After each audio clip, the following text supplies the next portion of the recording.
Class 9th maths chapter 4 की first video है ये, और दो चर वाले रैखिक समीकरण linear equation in two variables.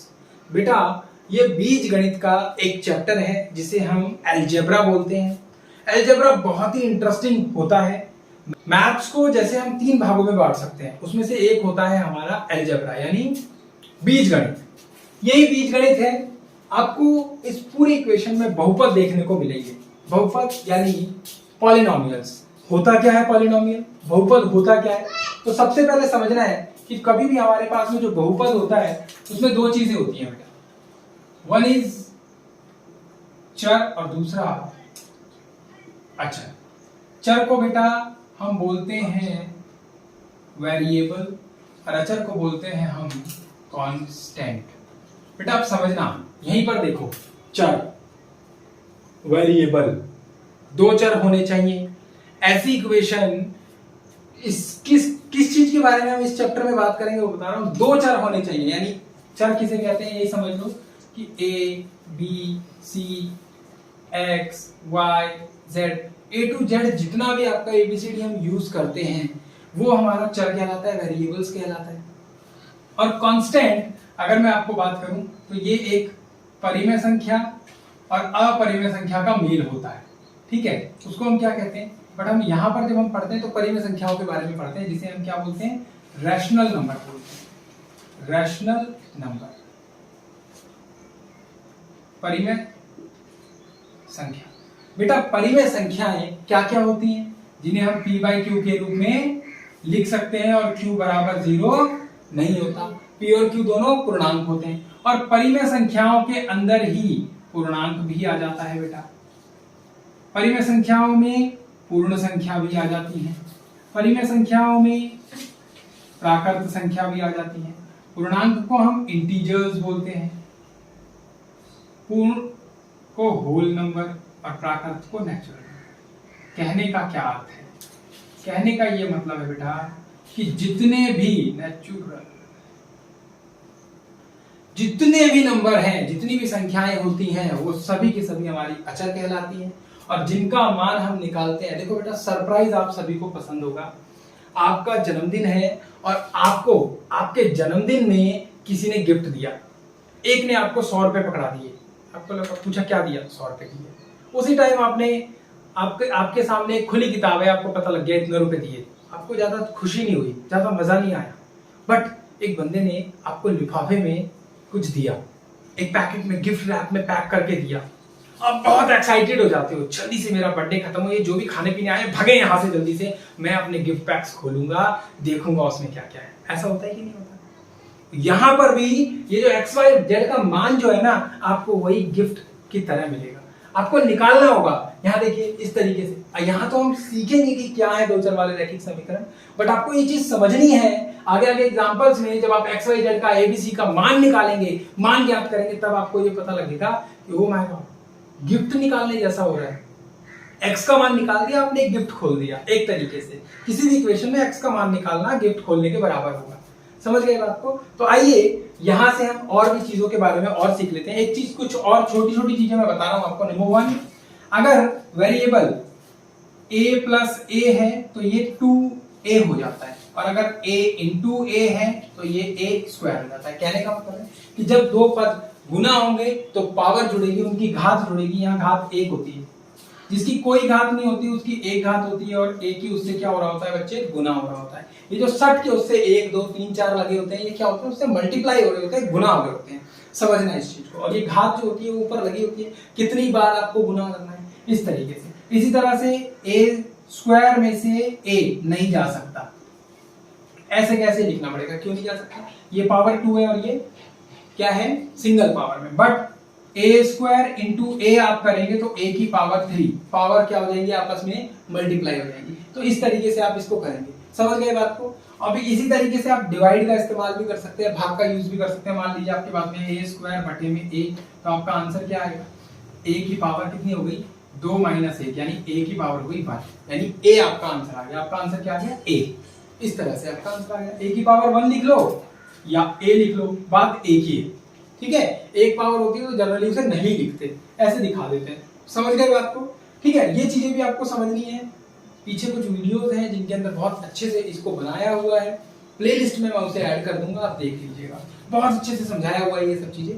Time waste ना करते हुए एग्जांपल्स पर चलते हैं कि नीचे दिए गए समीकरणों को ax plus by plus c के रूप में ज्ञात कीजिए और प्रत्येक स्थिति में abc के मान लिखिए। बेटा एग्जांपल 1 और 2 दोनों सेम क्वेश्चन है, इसीलिए मैंने एक को हिंदी और एक को इंग्लिश में लिख दिया स्पेस बचाने के लिए कि write each of the following as an equation in two variables.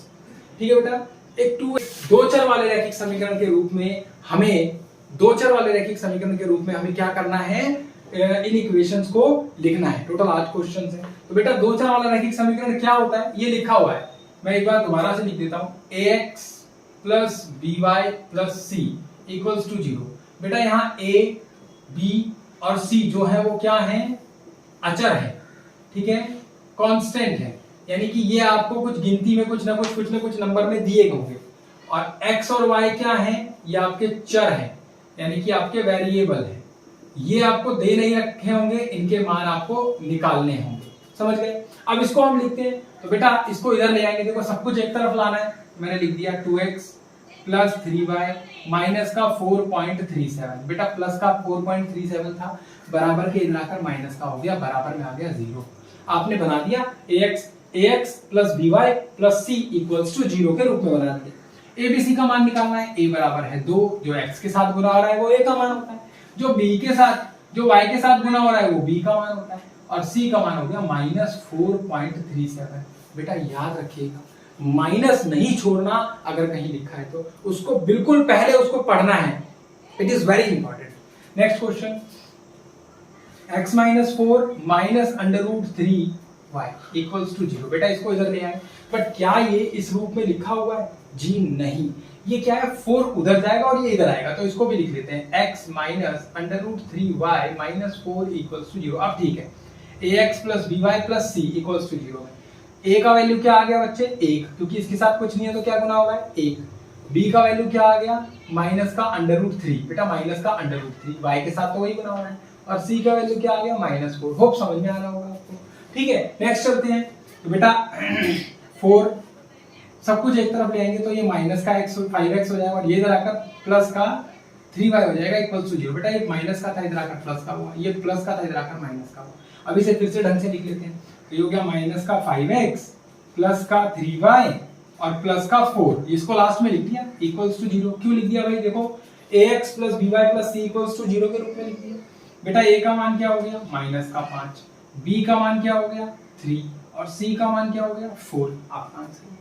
Last question देखो, अब ये देखो इसके अंदर तो c गायब ही है, तो इसको कैसे करेंगे, तो ये भी बहुत आसान है। 2x minus y equals to 0, भाई y को इधर ले आएंगे, बट c तो है ही नहीं, तो c को हम क्या मान लेते हैं, 0 मान लेते हैं। तो हमने लिख दिया 2x minus y plus 0 equals to 0। अरे भाई 0 किसी के साथ जोड़ दोगे, 0 किसी से घटा दोगे, कोई फर्क पड़ेगा? मैं तुम्हें 0 रुपए देता हूं, तुम्हारे पास 100 रुपए थे, अब कितने हुए? आप बोलोगे भैया वही रह गए। मैंने पूछा 100, मेरे 0 रुपए मुझे वापस करो, आप खुशी खुशी दे दोगे, क्यों? क्योंकि आपको कुछ देना ही नहीं पड़ेगा, 0 देने और लेने से कोई फर्क नहीं पड़ता है ना। इसीलिए 0 ना तो जमा का होता है ना घटा का होता है, ये भी ध्यान रखना। अब देखो बेटा a का मान क्या आ गया आपके पास, 2 आ गया। b का मान, y किसके साथ गुना हो रहा है, y हो रहा है -1 के साथ गुना, क्योंकि माइनस का निशान है और 1 तो होता ही है, और c का वैल्यू क्या आ गया 0। ठीक है, फर्स्ट क्वेश्चन एग्जांपल खत्म। सेकंड एग्जांपल पर चलते हैं। कह रहा है right each of the following in equations in two variables. बेटा इसको केवल और केवल इस रूप में हमें लिखना है, एबीसी का मान हमें नहीं निकालना है। निकालना क्यों, तो बहुत आसान है, चलिए लिख लेते हैं। तो पहला है, मैं फर्स्ट क्वेश्चन से शुरू कर रहा हूं, x माइनस का इधर आकर प्लस का हो जाएगा, ठीक है, प्लस का 5 इक्वल्स टू 0। बेटा इसको अब लिखेंगे x प्लस 0y प्लस 5 बराबर 0। देखो भाई ax plus by plus c equals to 0, जो कुछ भी नहीं है उसको हम क्या कर देंगे, 0 के साथ मल्टीप्लाई करके लिख देंगे, और c होगा तो उसे 0 ही लिख देंगे। सेकंड देखिए भाई, y माइनस 2 इक्वल्स टू 0। अब इसको कैसे करेंगे आप, इसको भी हम लिखेंगे 0x plus y minus 2 equals to 0। ax plus by plus c equals to 0 बन गया दो चर वाला रैखिक समीकरण। थर्ड चलते हैं, तो थर्ड को मैं यहीं कर लेता हूं, और इस क्वेश्चन को मैं यहाँ नोट कर देता हूँ। फोर्थ क्वेश्चन क्या लिखा है, 5y इक्वल्स टू 2, यहाँ से हम इसको हटा देते हैं। अब देखिए भाई ये लिखा, इसको भी कर लेते हैं। 2x माइनस का 3 इक्वल्स टू 0, भाई इधर आकर माइनस का हो जाएगा, इसको कर लेते हैं 2x प्लस 0y और माइनस का 3 इक्वल्स टू 0, ये भी हो गया। ax plus by plus c equals to 0 हो गया हमारा। abc के मान निकालने हैं, देखो a का मान 1 है, b का मान 0 है, c का मान 5 है। a का मान 0, b का मान 1, c का मान -2, a का मान 2, b का मान 0 और c का मान -3। अब यहाँ पर देखो भाई 5y माइनस 2 इक्वल्स टू 0, अब 0x plus 5y minus 2 equals to 0, 0x, a का मान 0, b का मान 5 और c का मान -2। तो ये दोनों एग्जांपल्स के साथ हमने इस क्वेश्चन में बहुपदों को भी समझा है। दो चर वाले रैखिक समीकरणों के बारे में इस पूरे चैप्टर के बारे में हम बात करेंगे। चर और अचर को भूलना नहीं है। चर आपके लिए गिफ्ट है जो आपको हर बार ढूंढने की कोशिश करनी है। याद रखिएगा, इंटरेस्ट नहीं होगा तो आपको समझ में भी नहीं आएगा। इंटरेस्ट रखना बहुत जरूरी है, ठीक है ना। हाँ, अगर इंटरेस्ट नहीं होगा तो आपको सॉल्व करने में भी मजा नहीं आएगा। चीज में इंटरेस्ट होगा तो उसको सॉल्व करने में भी मजा आएगा, ठीक है। It's just like your gift, ये आपके केवल और केवल गिफ्ट है जिसे आपको क्या करना है, ओपन करना है और उसको देखना है कि आखिर इसमें क्या है, ठीक है। जैसे जैसे आप सवालों को सही करते रहेंगे वैसे वैसे आपका इंटरेस्ट बढ़ता रहेगा। नोट कर लीजिए इसको। Thank you so much. जय हिंद।